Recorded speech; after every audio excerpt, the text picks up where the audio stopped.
তারপরে রাত জেগে কম্বলের নিচে চ্যাটিং ফ্যাটিং আছে না নাই? তারপরে চলে আসে 14ই ফেব্রুয়ারি, বিশ্ব বেহায়া দিবস, ঠিক কিনা? ভ্যালেন্টাইন ডে বা বিশ্ব ভালোবাসা দিবস এটা মুসলমানদের কোনো দিবস না, এটা হচ্ছে খ্রিস্টানদের দিবস। আসসালামু আলাইকুম। আসছে 14ই ফেব্রুয়ারি, আর মাত্র বাকি কয়েকদিন। কিন্তু এই 14ই ফেব্রুয়ারি বলতে ইসলামে কিছু আছে নাকি, সেটাই আজকে আমি আপনাদেরকে জানাবো। তো চলুন জেনে আসি ইসলামে 14ই ফেব্রুয়ারি বলতে কিছু আছে কিনা। আসছে 14ই ফেব্রুয়ারি, আসছে ভালোবাসা দিবস, আসছে ভ্যালেন্টাইন ডে।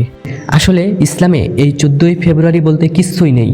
প্রকৃত অর্থে পশ্চিমা দেশে 14ই ফেব্রুয়ারি বিশ্ব ভালোবাসা দিবস বা ভ্যালেন্টাইন ডে পালন করা হয়। তবে ইসলামিক দেশে এসব দিবস পালন করা নিষিদ্ধ। এর কারণ পশ্চিমা দেশ তথা নাস্তিকদের দেশে এই দিবসে যেসব বেহায়াপনা করা হয় তা আমাদের সংস্কৃতিতে অসামাজিক এবং সমাজ নিষিদ্ধ কাজ।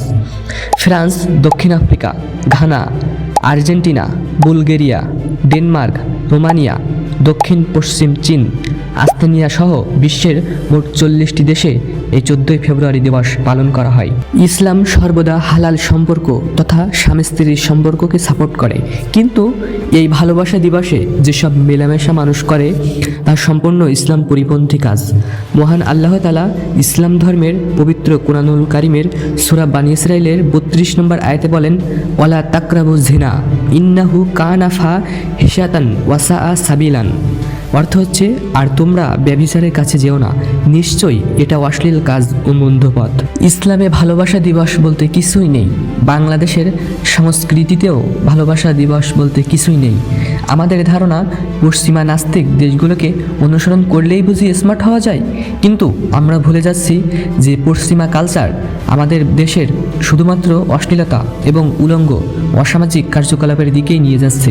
আসলে বাংলাদেশের কোনো সংবিধানেই এই 14ই ফেব্রুয়ারি বলতে কিছুই লেখা নেই। তো আজকে আমি আপনাদেরকে এই 14ই ফেব্রুয়ারি সম্পর্কে জানালাম, কিন্তু এই 14ই ফেব্রুয়ারি নামকরণটা কোথা থেকে আসলো, কি এই 14ই ফেব্রুয়ারির ইতিহাস, এটা আমি জানাবো 14ই ফেব্রুয়ারি সন্ধ্যা 7টার সময়। সবাই নজর রাখবেন।